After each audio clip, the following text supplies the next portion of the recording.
Exclusive. آج ہم بات کریں گے سیڈنس کے اوپر، پریشانی، مصیبتوں کے اوپر، جو لائف میں ہماری زندگی بالکل رک سی جاتی ہے، بند ہو جاتی ہے، کچھ سمجھ نہیں آتا کہ کہاں جائیں، کیا کریں. So don't be sad. یہ ہم کی بات کریں گے، 3 اللہ کے ناموں کے بارے میں بات کریں گے کہ اگر کوئی بھی شخص ان کی امپلیکیشن، اس کا مطلب اور اس کی ٹرو ایسنس کو سمجھ لے تو اس کی لائف میں جو پرابلمز ہیں وہ ڈیمینش ہو جاتی ہیں. وہ پرابلمز نہیں رہتی، اس کو سکون اور چین نصیب ہوتا ہے. اور وہ 3 نام کیا ہیں اللہ تعالیٰ کے؟ قادر، قدیر اور مقتدر. ان تینوں کا تقریباً ایک ہی مطلب ہے. قاف، دال اور را ان کا روٹ ورڈ ہے. قادر قرآن میں 12 دفعہ آیا ہے، قدیر 45 ٹائمز آیا ہے اور مقتدر 4 دفعہ آیا ہے. وچ شوز کہ اللہ سبحانہ وتعالیٰ ہر چیز پر فل قدرت رکھتے ہیں. اللہ تعالیٰ ہر چیز پر قادر ہیں. اللہ تعالیٰ اسباب کے محتاج نہیں ہے. ہمیں خوش ہو جانا چاہیے. وہ کسی چیز کا محتاج نہیں ہے، نہ وہ اسباب کا محتاج ہے، نہ وہ لوگوں کا محتاج ہے، نہ وہ ٹائم اینڈ اسپیس کا محتاج ہے، نہ وہ لاز آف فزکس کا محتاج ہے. ہر چیز اس کی محتاج ہے، وہ کسی چیز کا محتاج نہیں ہے. So great news to all the Muslims. اگر ڈاکٹرز نے جواب دے دیا تو کیا ہوا؟ وہ قادر ہے، قدیر ہے، مقتدر ہے. اگر رشتہ داروں نے چھوڑ دیا تو کیا ہوا؟ اگر رشتہ نہیں ہو رہا تو کیا ہوا؟ اگر کاروباری لوگ جو ہیں انہوں نے آپ کو دھتکار دیا اور سائڈ پہ کر دیا تو کیا ہوا؟ His doors are still open. وہ مسبب الاسباب ہے. اللہ رب العالمین وہی ہیں جو یوسف کے دور میں تھے، جو ابراہیم کے دور میں تھے، جو موسیٰ کے دور میں تھے، جو عیسیٰ علیہ السلام کے دور میں تھے. اللہ رب العالمین وہی ہیں اور وہ ہر چیز کو بدل سکتے ہیں. وہ ہر بند دروازہ کھول سکتے ہیں. مقتدر کا مطلب تو سبحان اللہ یہ ہوتا ہے کہ اس میں نا قدیر کی بھی بلاغت ہے، یعنی جو ہر چیز پر مکمل قدرت رکھتا ہے. واللہ العظیم میرے بھائیو اور بہنوں، اس سینٹنس میں نا بڑا مزہ ہے، بڑی لذت ہے، بڑا نشہ ہے. اگر انسان جان لینا کہ میرا رب ہر چیز پر قادر ہے تو خدا کی قسم ہماری پریشانیاں، ٹینشنز، انزائٹی سب ختم ہو جائے گی. آپ اللہ والے بن جائیں تو اللہ اپنے بندوں کا امتحان تو لیتا ہے مگر اسے کبھی ضائع نہیں کرتا. اللہ اکبر. اس کو لکھ لیں اپنے ذہن پہ اور ساری زندگی اس کو پکڑ کے رکھیں. اگر آپ اللہ والے بن جائیں تو اللہ سبحانہ و تعالیٰ اپنے بندوں کا امتحان تو لیتا ہے کہ میرا بندہ سچا ہے یا نہیں، میرا ہے یا نہیں، لیکن خدا کی قسم کبھی ضائع نہیں کرتا. 3 بیسک پرنسپلز کی بات کروں گا کہ آپ نے اپنی لائف میں کرنا کیا ہے. پہلی چیز، نیت صاف کرنی ہے. اگر آپ اللہ والے بن جائیں اور اپنی نیت آپ صاف کر لیں، اللہ تعالیٰ آپ کو کبھی ضائع نہیں کرے گا. صحیح بخاری کی حدیث ہے، بنی اسرائیل کا واقعہ ہے، اوتھینٹک صحیح بخاری کی حدیث ہے. ایک شخص، اس کو 1000 دینار چاہیے تھے، 1000 دینار چاہیے تھے. وہ ایک شخص کے پاس گیا، اپنے جاننے والے کے پاس، اور کہا کہ مجھے 1000 دینار چاہیے. تو اس نے کہا کہ ٹھیک ہے میں تجھے دے دوں گا، بس تو ضامن ایک لے آ جو اس کی ضمانت دے اور گواہ لے آ، میں تمہیں دے دوں گا، مجھے پرابلم نہیں ہے.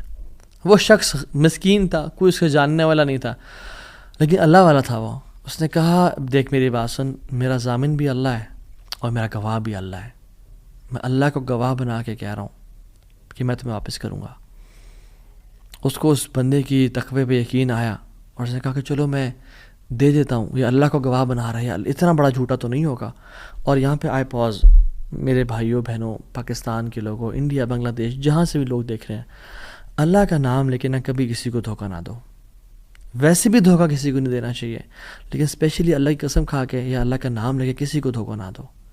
یاد رکھیں جو اللہ کا نام لے کے سچ بولتا ہے نا، اللہ تعالیٰ اس کی غیبی خزانوں سے مدد کرتا ہے. اور جو اللہ کا نام لے کے دھوکہ دیتا ہے لوگوں کو، اللہ اس کو تباہ و برباد کر دیتا ہے. تو اس شخص نے کیا کیا؟ اس نے کہا کہ میرا ضامن بھی اللہ ہے، میرا گواہ بھی اللہ ہے. تو اس نے دے دیا، اس نے کہ میں تجھے اللہ کے اس نام پہ تجھ پہ میں ٹرسٹ کرتا ہوں. یہ شخص پیسے لے کے اس نے کاروبار کرنا تھا، یہ چلا گیا. یہ جب کشتی پہ بیٹھا، سوار ہوا، دوسری طرف اترا، اپنا کام شام کیا، واپس آیا. جو دن اور جو مقرر وقت آیا ہوا تھا، جب وہ کشتی پہ آیا واپس ایک سمندر کے پار یہ شخص تھا. تو جو لاسٹ کشتی تھی وہ نکل گئی. یہ سر پکڑ کے بیٹھ گیا کہ میں نے تو آج وعدہ کیا تھا اور اللہ کو ضمانت دار بنایا تھا اور گواہ بنایا تھا. اب اگر میں آج اس تک مال نہیں پہنچاتا تو وہ کیا سوچے گا میرے بارے میں, اور اس کا تو ٹرسٹ اٹھ جائے گا, یعنی کہ میں نے اللہ کے نام پہ جھوٹ بولا اسے. تو آخری کشتی چلی گئی تھی. اس کے بعد تو کشتی نے اس دن جانا نہیں تھا. تو اس نے کیا کیا کہ یا اللہ, میں نے تجھے ضمانت دار بنایا ہے اور تجھے میں نے گواہ بنایا ہے, تو تیرا کام ہے اس مال کو پہنچانا. اس نے ایک ووڈ لاگ لیا, اس میں سوراخ کیا, اس میں اس 1000 دینار, سبحان اللہ, 1 دینار از اے گولڈ کوائن. اور آپ ایک گولڈ کوائن کی آج آپ ورتھ لگا لیں, ان لیکس, ان ملینز. اس نے کیا کیا, اس کو اس ووڈ لاگ میں ڈالا, پرچی لکھی اور اس میں ڈال کے نا بسم اللہ پڑھ کے آگے بہا دیا کہ اللہ تجھے میں نے ضمانت دار بنایا, تجھے میں نے گواہ بنایا, اب تیرا کام ہے اس کو. یہ شخص یہاں ویٹ کر رہا تھا اور یہ شخص اپنا مال لینے کا یہاں انتظار کرتا تھا, اور یہ شخص یہاں پہ کھڑا تھا, اس نے مال کو دے دیا. اور سبحان اللہ, اللہ تعالیٰ نے کیسا قادر ہے, کیسا قدیر ہے, اس نے اس ہواؤں کو رخ پھیر دیا اور وہ بندہ وہاں انتظار کر رہا تھا. اور اس کے بندے کے پاس وہ ووڈ لاگ پہنچا اور اس نے اس کو دیکھا, اس میں پرچی تھی اور پرچی نکالی, اس کو کھول کے دیکھا کہ اس کے 1000 دینار تھے. وہ بڑا حیران ہوا کہ یہ مجھ تک کیسے پہنچے.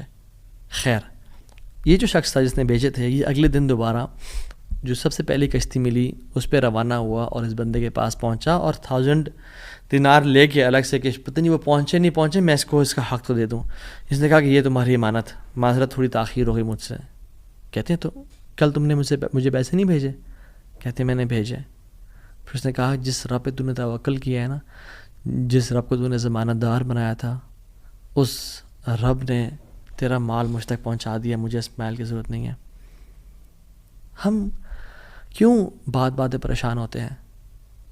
کیا کمی ہے ہماری زندگی میں؟ شاید توکل کی کمی ہے, قرآن پڑھنے کی کمی ہے, عبادات کی کمی ہے, حلال اور حرام کی پرواہ کرنے کی کمی ہے, نظروں کی حفاظت کرنے کی کمی ہے. ہماری زندگی میں کچھ کمی ہے جس کی وجہ سے ہم اللہ تعالیٰ کے اس اللہ تعالیٰ کے ناموں کی وجہ سے ہم we are not living to our fullest. Allah تعالیٰ کے نام جس کی جو مسلمان جانتا ہو کہ میرا رب میں یہ کوالٹیز ہیں, اور ہم اگر اللہ والے بن جائیں تو پھر آپ یقین جانیں کوئی مسئلہ نہیں رہے گا.